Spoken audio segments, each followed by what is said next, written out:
Hello, welcome back to Rustic Rose Farm. I'm Paul and we live on a small farm in Western Australia. After a productive day yesterday of being able to crutch some sheep and get a paddock cultivated, it's time to go and grab the tractor and move it to the next paddock. Even though yesterday was a productive day, we still had problems that need to be solved. This is the paddock we cultivated yesterday. We are looking at doing no-till, but at the current time we are not completely set up with using our no-till equipment. It needs some repair and our grain coming out of our header is not clean enough to actually run through the air seeder. About 2 years ago in our first crop we actually ran it through the air seeder, but we had a lot of issues with blockages and the crop just wasn't up to standard that we didn't even get a harvest off it. We just put the sheep back into the paddocks. Biggest thing with cropping and going no-till is the weeds. So what we actually do is we actually use our sheep to actually bear down the paddocks, and then once they're bare we currently we will cultivate them, leave it 3 or 4 days before actually using the top dresser to top dress the grain on, and then we run over the top of it with the air seeder bar. Now we've arrived at our tractor with our Scarifying. I can run through a couple of problems we had yesterday. So yesterday I had Brad driving the tractor and he got it bogged. It was just a simple inexperience with driving the tractor that it accidentally turned off the 4-wheel drive. So as soon as I turned the 4-wheel drive back on, the tractor comes straight out of the bog. Anytime you're using some sort of machinery, even your vehicles, you should check your oils and waters just to make sure that they are correct levels and that you don't have any oil leak somewhere or water getting into your oil or anything silly like that. Oil level's still full on this one.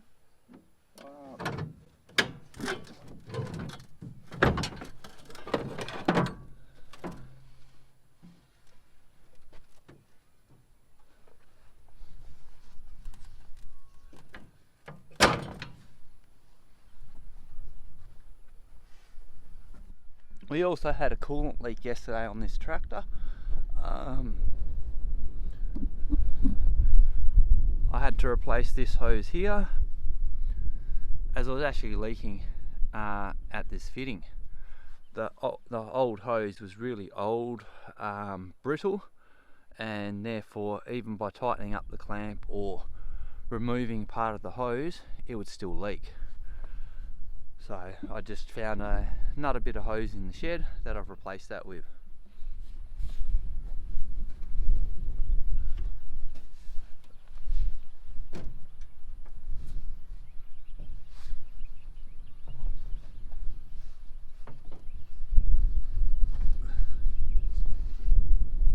Now just checking the coolant level. I check it at the radiator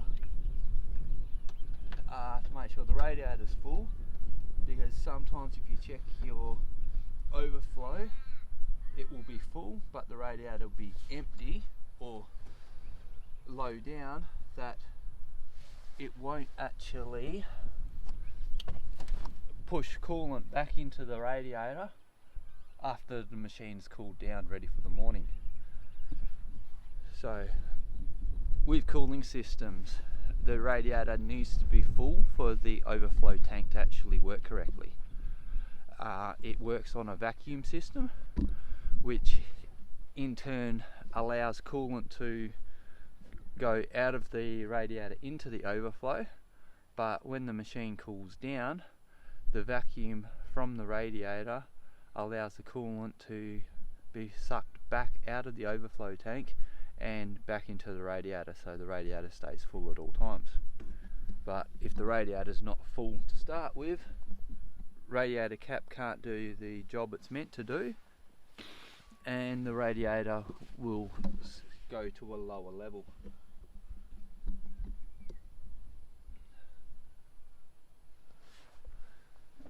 As you have probably seen, I've had a little bit of trouble with this bonnet. At some point it's got to go into the workshop, get a couple of hinges repaired and a couple of new gas struts, so it can actually help lift and aren't forced to manually lift it up to get it to the right spot.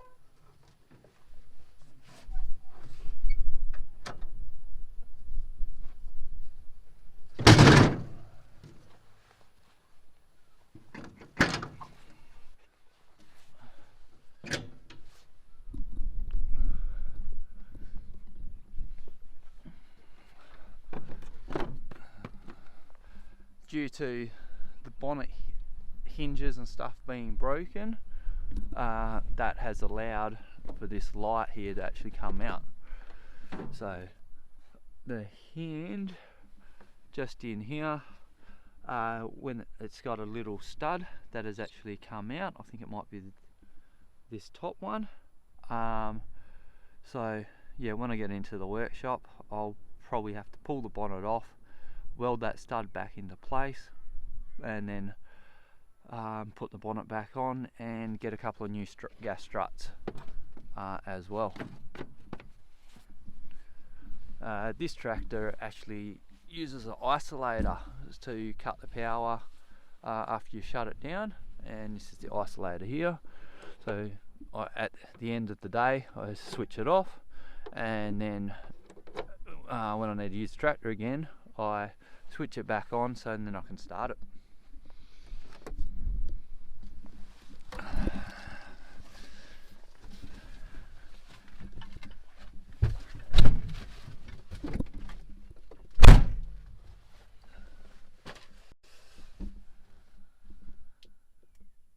So yeah, again, that is the paddock that we ripped up yesterday.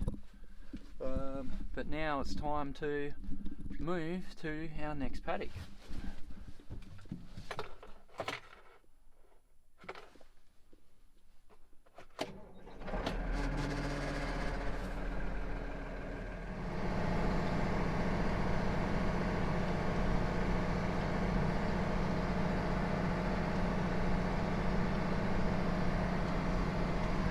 So yesterday we had a bit of rain on and off, and we also had rain overnight. I just checked the gauge this morning and we had 18 mil, but the paddock should hopefully be dry enough that we don't have too much issue with getting bogged, and we'll be able to actually scarify another couple of paddocks today. Ahead is the mob of sheep that I just crutched yesterday. So as it was a bit rainy, we've just put them into a paddock close to the sheds, and today we will put them back into their paddock. These are due to lamb around the 1st of May, so that's probably about 3 weeks away.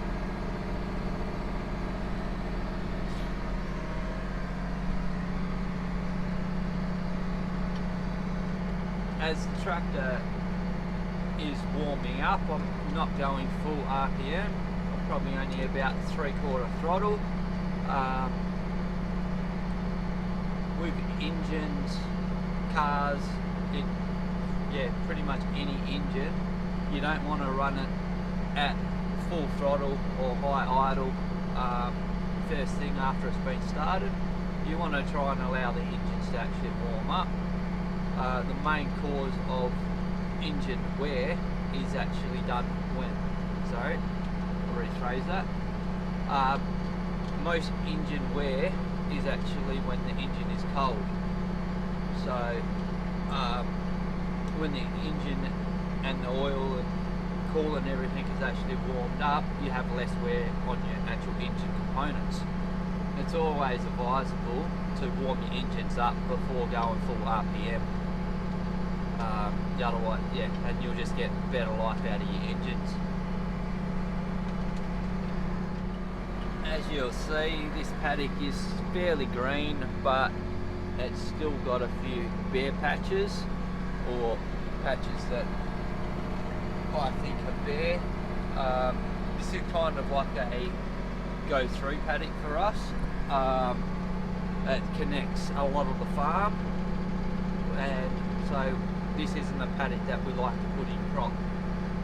So this year we'll probably use some of our old grain and top dress on top of this paddock, and hopefully the sheep will trample it in and allow the grain to grow. This is a kind of a trial that we're doing, and we're going to try and do it on a few of our paddocks. Even if they do have some feed, we'll just still use top dress some of our old grain that we pulled out of the silos last year, just to try and give an extra bit of feed onto the ground and allow the sheep just to trample it in. And because some of the paddocks have already got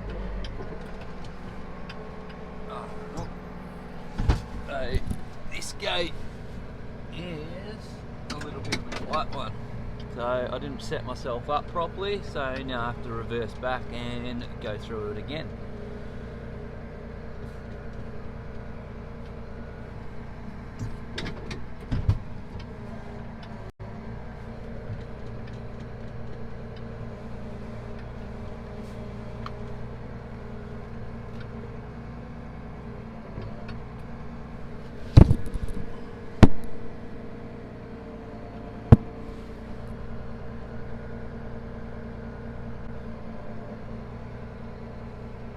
That gate's on my to-do list. I want to make it a lot wider so it makes it easier to get our equipment through without having to basically idle through the actual gateway. And there's the white alpacas that we had in the yards the other day, if you hadn't seen that video. When Mel from Honeybee Farmstead was over buying the alpacas.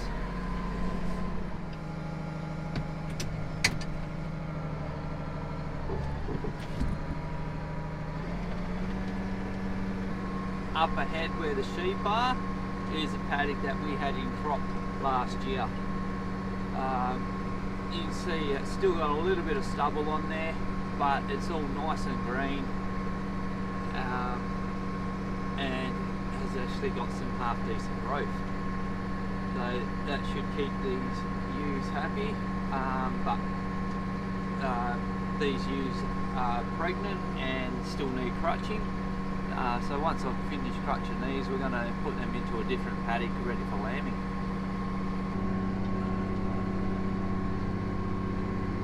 A couple of our dams nice and full, with extra drainage of overflow, which is coming over into this side of the paddock, and then runs down into a little gully.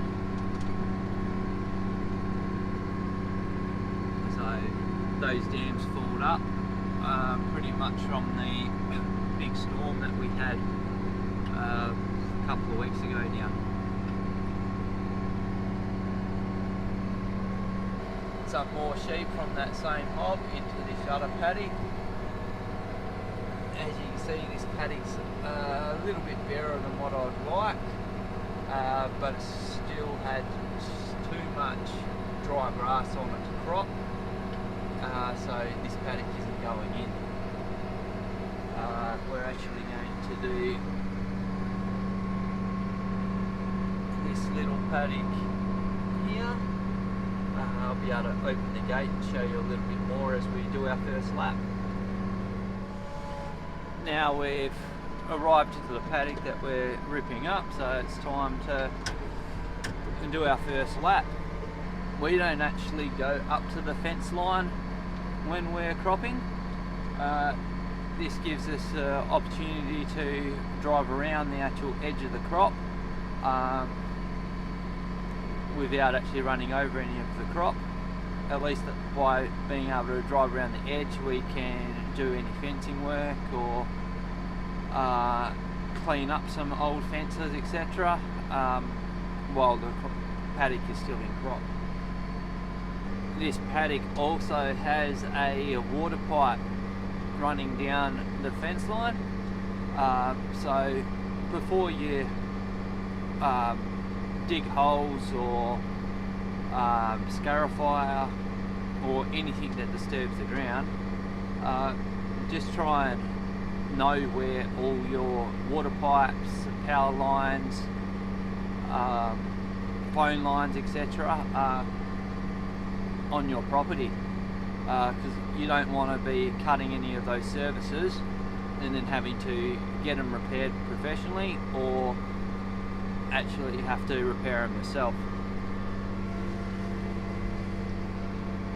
So if you're starting out on a homestead and you don't have any of that infrastructure in place, try and work out a good spot to put your water pipes, and mainly your water pipes, if you can run them anywhere. Power services and phone lines is a little bit different because that will be done by a third party. But with our water pipes, we used to like running them down or close to fence lines. That way we knew pretty much within 3 metres of the fence line was going to be the actual water pipe, and to be careful where we actually scarified.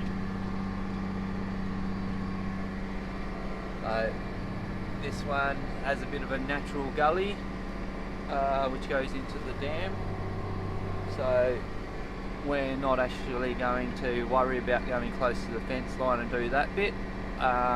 We're just going to stay this side of that gully, which will hopefully allow the water to still run where it needs to, and for us not to lose too much topsoil into the dam. Because of all the water from the rain and the water that's sitting on top of the ground,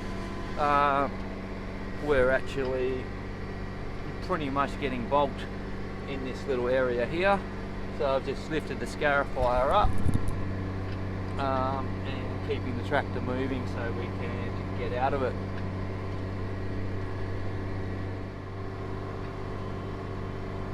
Now we got a bit more traction, we can put the scarifier back in. Lost traction again. And as you can see, in some patches you've got water sitting on top of the ground here. Now you can see the bit of a mess that I've just made trying to scarify along that fence line, and that's just by the water sitting on top and the 18 mil we got last night. So we'll see how we go on this top side.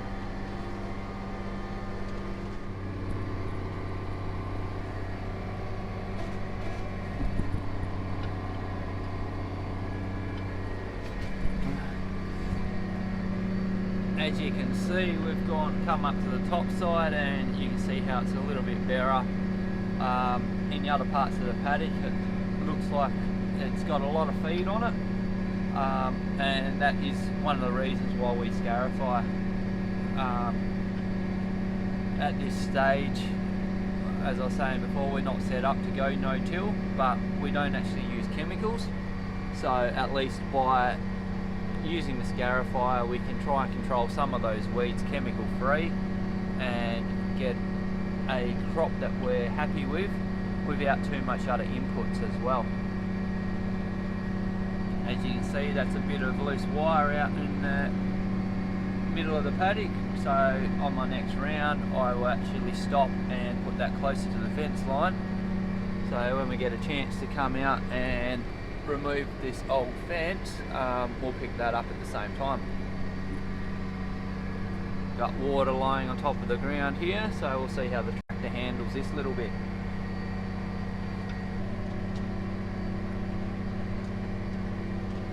I had to lift it up out of the ground again, so I'll make a bit of a decision on my next time around on how I'm actually going to put this in crop.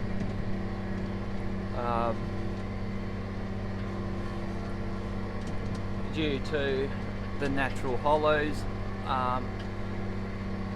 in the actual paddock itself, I might actually crop each side of those hollows, so that allows the water to still run through to the drains,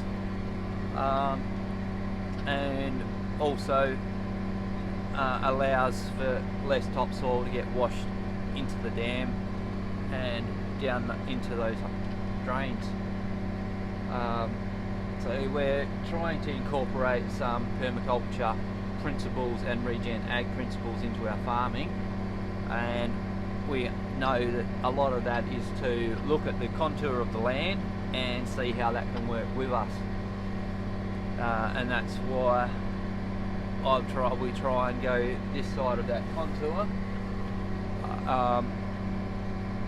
and just allow that water to run straight through without the crop being in its way.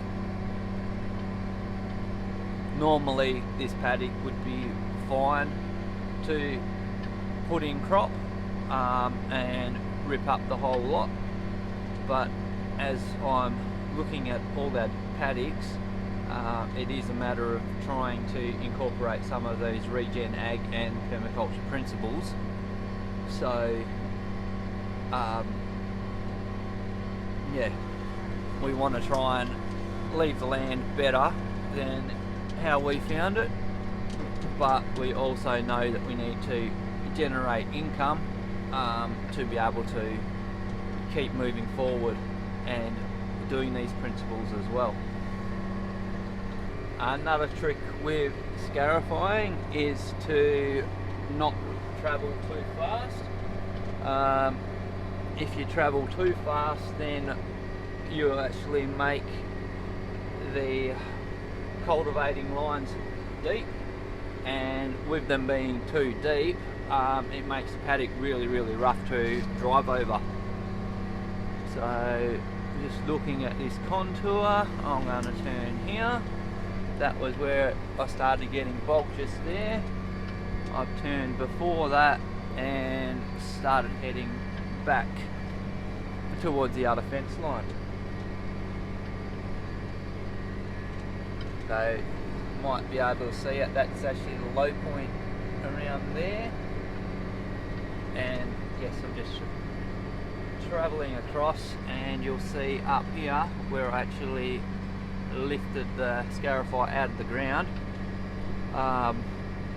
So yeah, I'm just driving across to where I put the Scarify back in the ground, and we'll leave this section in the middle bare.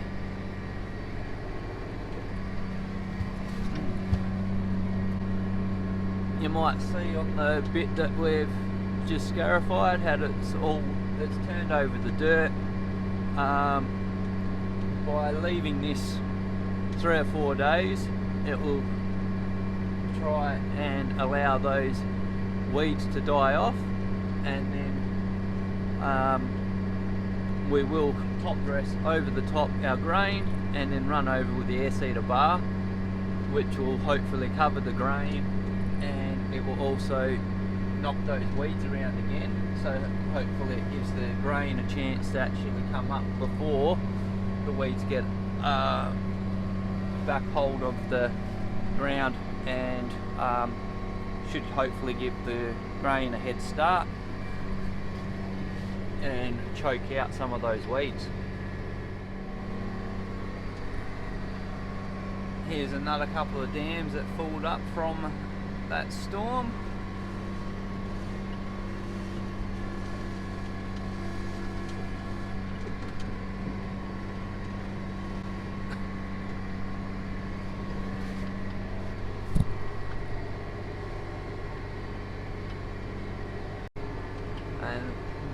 might see in the paddock next to this one, there's a lot of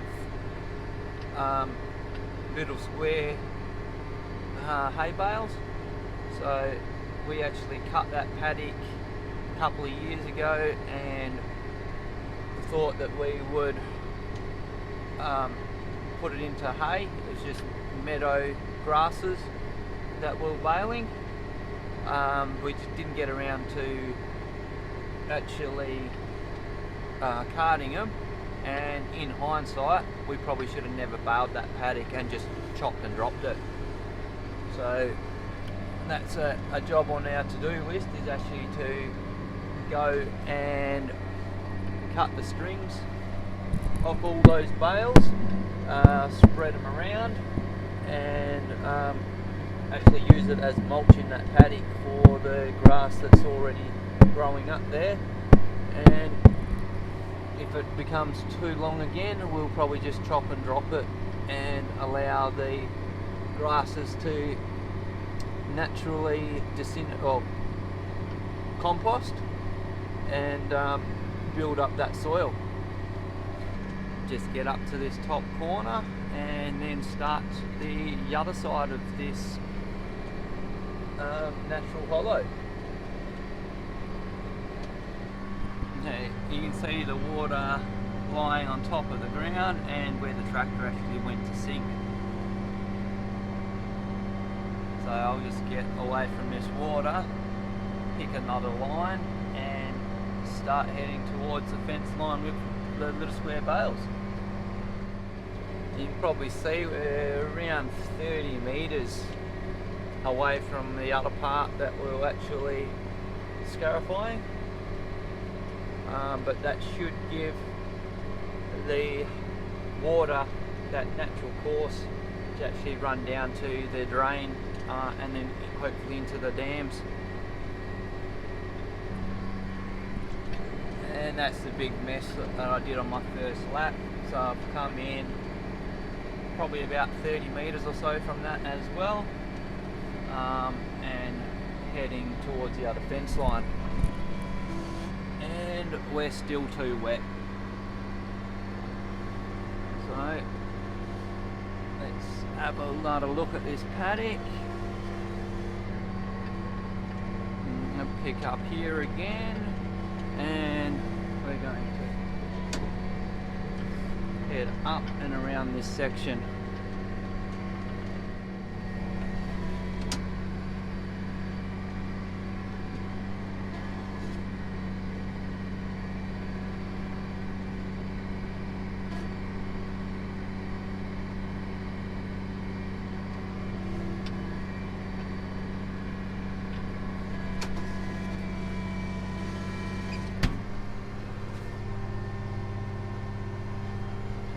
Okay, now we're bogged.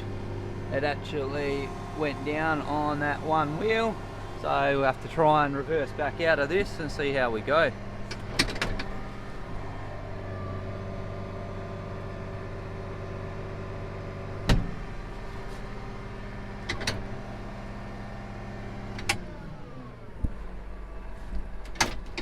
Okay.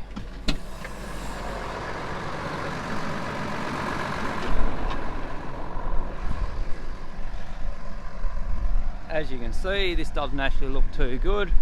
I'm actually bogged down to my drawbar, so that tractor's not going to go very far at all. Going to go and have to find another tractor to try and pull this one out.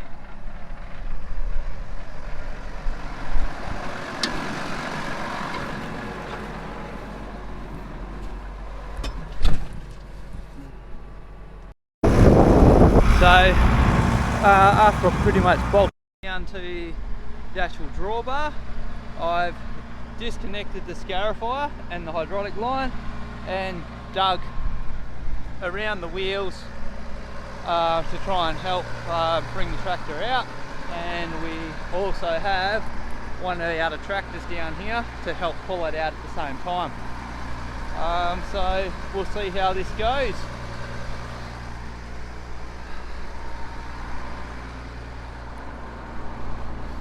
Okay, I'm just going to move this tractor. You can just hold that.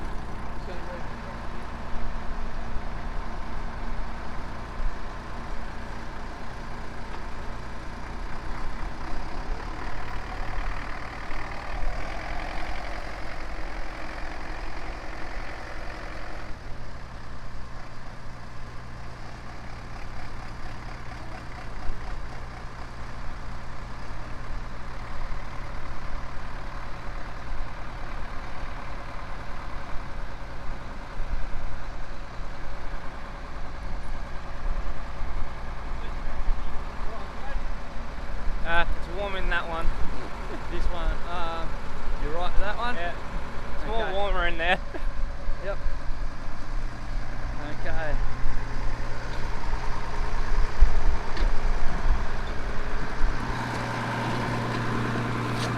So, we probably want to go into about speed 2.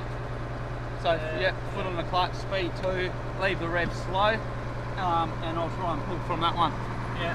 So, when the tension comes tight on the rope, then you want to be letting your foot off the clutch, ready to make this wheel spin. Right. Okay?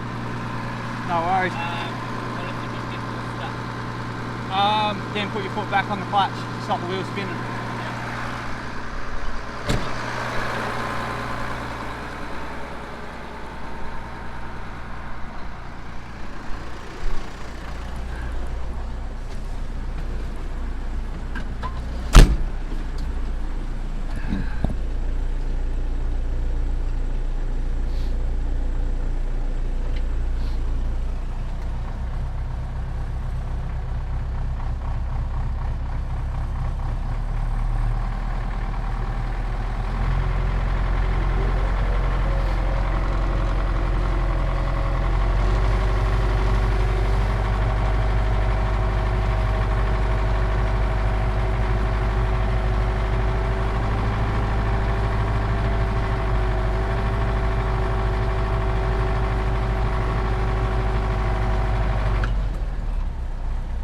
And we're out.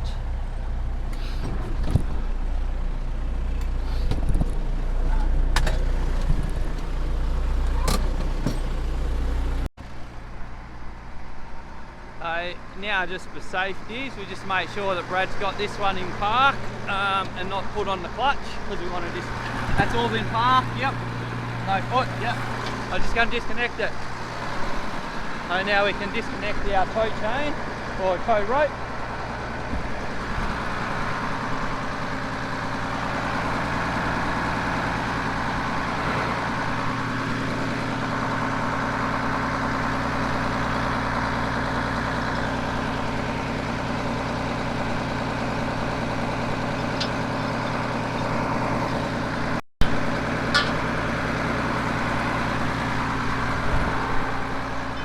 Tow rope's disconnected, and now we'll be able to get Brad to actually drive this tractor out of the way a little bit.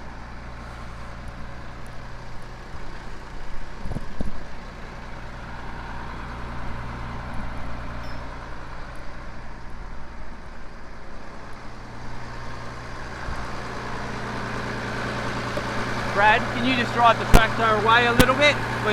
We'll then got to hook up something to the Scarifying and pull that out as well.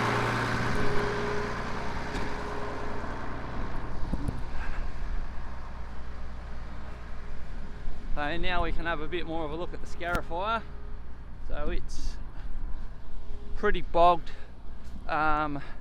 It's completely up on this side, but this wheel on this side has sunk right down. So we're going to have to try and dig that out and then hook up a chain or the actual tow strap and actually pull that out with one of the tractors. Okay, so we've got our tow rope hooked back up to the Scarifying. We've dug out this wheel a little bit, so we're just going to give it a bit of a tow and see if it wants to come out backwards. We also lifted up the finger harrows so then they don't actually jack the Scarifying up as it gets pulled backwards. So with the tow rope, we've actually connected it to the main chassis line on the Scarifying, because that's where most of the strength is on the actual build. At least that way we know we've got the majority of the strength as we're pulling out, and we're pulling pretty much the one wheel because the other wheel's not actually bogged, so we're just trying to pull that one wheel out to take all the pressure off the actual Scarifying as we pull it. Alright, we'll see if it comes out.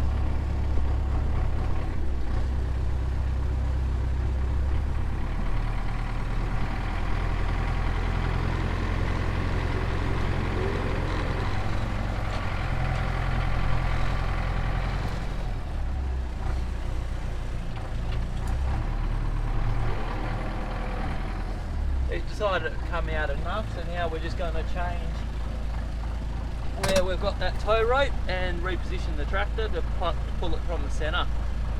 We won't be able to use the main chassis rail, but we'll just go in between a couple of tines and pull off that back rail.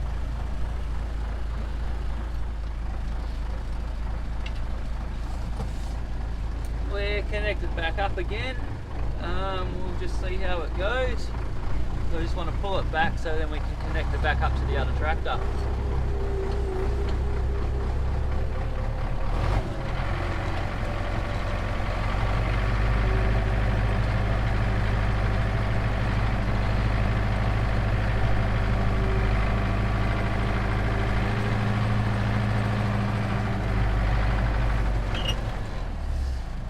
And that will do. It's out in the paddock. We'll be able to put the other tractor back up, and we'll probably move out of this paddock because it's a bit wet, and we'll see if we can find another paddock that's a little bit drier or a little bit higher ground, so we can continue to scarify over this long weekend. I hope you liked this video. Thank you for watching. If you have any questions, please put them in the comment section below. If you haven't already, please like and subscribe our channel. And until next time, have a wonderful day.